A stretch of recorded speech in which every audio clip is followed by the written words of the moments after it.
Hey guys, it's Sophie the Shadow Hunter, and today I'm doing my top 20 books I want to read in 2019. I was originally planning on doing like 30 or 40, but last year I think it was probably almost 30, and it wasn't an even number, and I don't think I read all of them.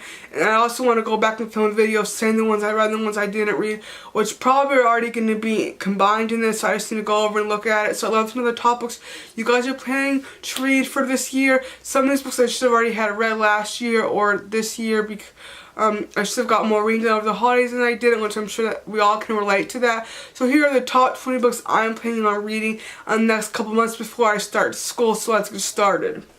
The first one I will show you is Ravensbrück, Life and Death in Hitler's Concentration Camps for Women by Sarah Helm. I started reading this when I bought this about a year and a half ago. It says, months before the outbreak of World War II, Heinrich Himmler, prime architect of the Holocaust, designed a special concentration camp for women, located 50 miles north of Berlin. Only a small number of the prisoners were Jewish. Ravensbrück was primarily a place for Nazis to hold their other inferior beings: Jehovah's Witnesses, resistant fighters, lesbians, prostitutes, and aristocrats. Even the sister of New York's Mayor LaGuardia. Over 6 years, the prisoners endured forced labor, torture, starvation, and random execution. In the final months of the war, Ravensbrück became an extermination camp. Estimates of the final death toll have ranged from 30,000 to 90,000. For decades, the story of Ravensbrück were hidden behind the Iron Curtain, now using testimonies unearthed since the end of the Cold War and interviews with survivors who have never talked before about their experiences. Sarah Helm takes us to the heart of the camp. There's a landmark achievement that waves together many accounts and follows figures on both sides of the prisoner-guard divide. Chilling, compelling, and deeply necessary, Ravensbrück is essential reading for anyone concerned with Nazi history.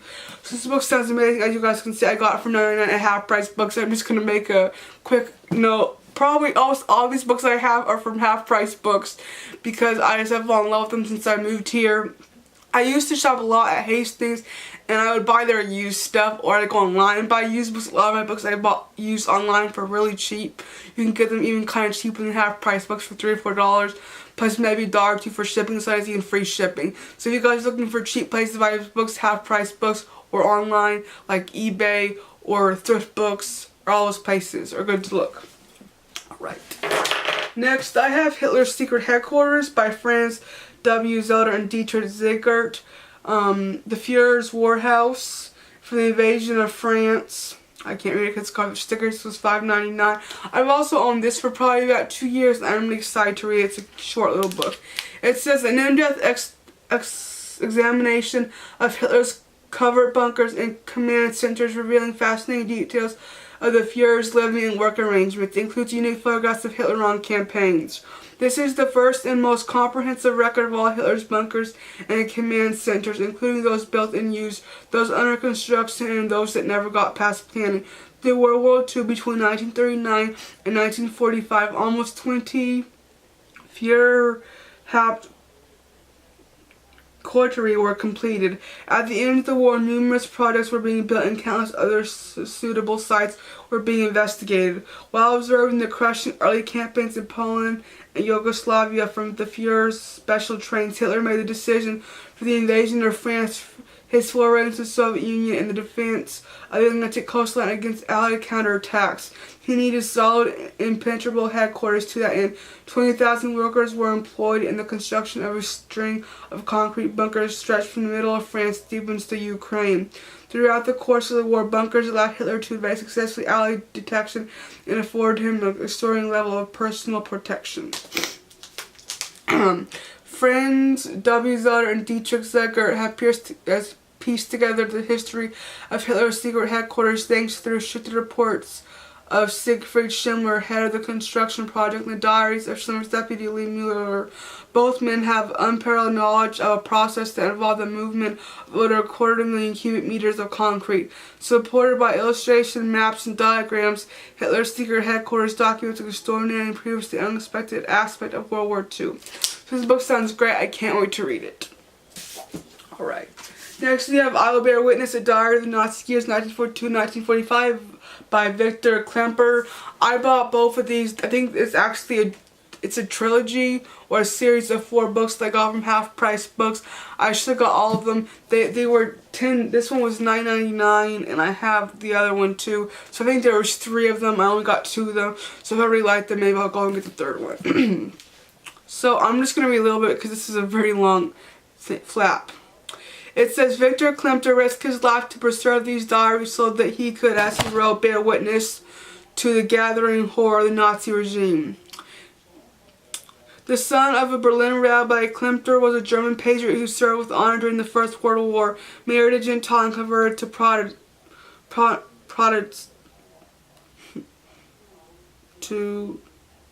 how could I pronounce this?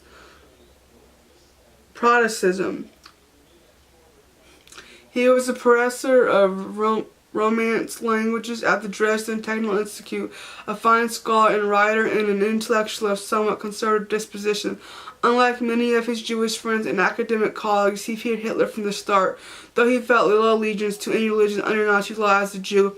In the years of 1933 to 1941, covered in the first volume of these diaries, Klemperer's life is not yet in danger, but he loses his professorship, his house, even his typewriter. He is not allowed to drive, and since Jews are forbidden to own pets, he must put his cat to death. Oh my word, it's so sad. Because of his military record and marriage to a full-blooded Iran, he is spared deportation. But nevertheless, Klemperer has to wear a yellow Jewish star, and he and his wife Eva are subject to ever-increasing escalation of Nazi tyranny. The distinguished historian Peter Gray, New York Times Book Review, wrote that Klemperer's personal history of how the Third Reich month by month, sometimes week by week, accelerated its crusade against the Jews gives an accurate picture of Nazi trickery and brutality as we're likely to have. A report from the interior that tells of the horrifying story of the evolving Nazi persecution with the concrete vivid power that it is, and I think will remain unpassed. This book sounds amazing. I can't wait to read it. I need to read this like now. Alright. I'll go ahead and do the next one since I'm talking to you guys. This is I Will Bear Witness of Diving Nazi Years, 1933 to 1941. So obviously he wrote this when he still had his typewriter. It says the publication of Victor Klemperer's secret diaries brings to light one of the most extraordinary documents of the Nazi period. In its cold, lucid style and the power of observation, said the New York Times, it is best written, most evocative, most observant record of daily life in the Third Reich. I Will Bear Witness is a work of literature as well as a revelation of the day-to-day horror of the Nazi years. A Dresden Jew, a veteran of World War I, and a man of letters and a historian of great sophistication, Klemperer recognizes the danger of Hitler as early as 1933. His diaries, written in secrecy, provide a vivid account of everyday life in Hitler's Germany. Alright, so I can't wait to read both of those. Next, I have Castles Burning, A Child's Life in War by Magda Dennis. I got this from Half Price Books as well. It was for $4.99. And it says, I begged and often my brother obliged in the dark of night when I couldn't sleep. Ivan told me fairy tales in a whisper. All the stories began in the traditional hungry manner. Once there was, once there wasn't, there was a castle that trod on the foot of a duck.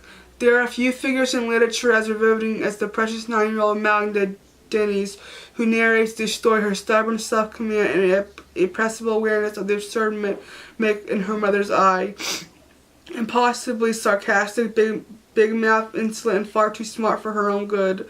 When her family goes into hiding from the fastest arrow cross, she is torn from the castle of intimate share with her adored and adoring older brother, and plunged into an incomprehensible deprivation, separation, and loss. Her rage and her ability to feel devastating sorrow and still to insist on life will reach every reader at the core. This book sounds great. Recounting an odyssey through wreckage and hopelessness of post-war Europe, Castles Burning embodies a power, personality, a stunning gift for prose and storytelling, a remarkable sense of humor, and a true emotional wisdom that makes a magnificent contribution to literature of childhood and war. So this book sounds great. I can't wait to read it. Next, I have this book, which I should have already read it. I think I bought this probably about a year and a half ago. We Who Are and Alive and Remain, The Untold Stories from the Band of Brothers by Marcus Brotherton. The Army had decided to try something different. A select division would receive boot camp and parachute training in one place and at one time. The result, they hoped, would be a group of many unparalleled and comprehensive cohesiveness. A force of heroic spirit and deadly efficiency. After almost 2 years of hard training, the men of Easy Company penetrated into Normandy on D-Day and later Operation Market Garden. They fought their way through Belgium, France, and Germany, surviving overwhelming odds, liberated concentration camps, and drank a victory toast in April of 1945 at Hitler's house in the Alps. Here are stories of war, sacrifice, and courage as seen by one of the most severe combat units in military history. And we who are alive and remain, 20 men who were there and are alive today, and the families of these deceased others, recount the horrors and the victories and bonds they made, the tears and blood they shed, and the brothers they lost. So this book sounds great. I got it for 79 at half price books. So I'm going to stop this video here. I hope you guys like this video. I'll be doing a part 2 to this video, and we'll go through the other books I'm going to read for this video and for this year. I hope you guys like this video, and I'll see you guys next time with another one. Goodbye.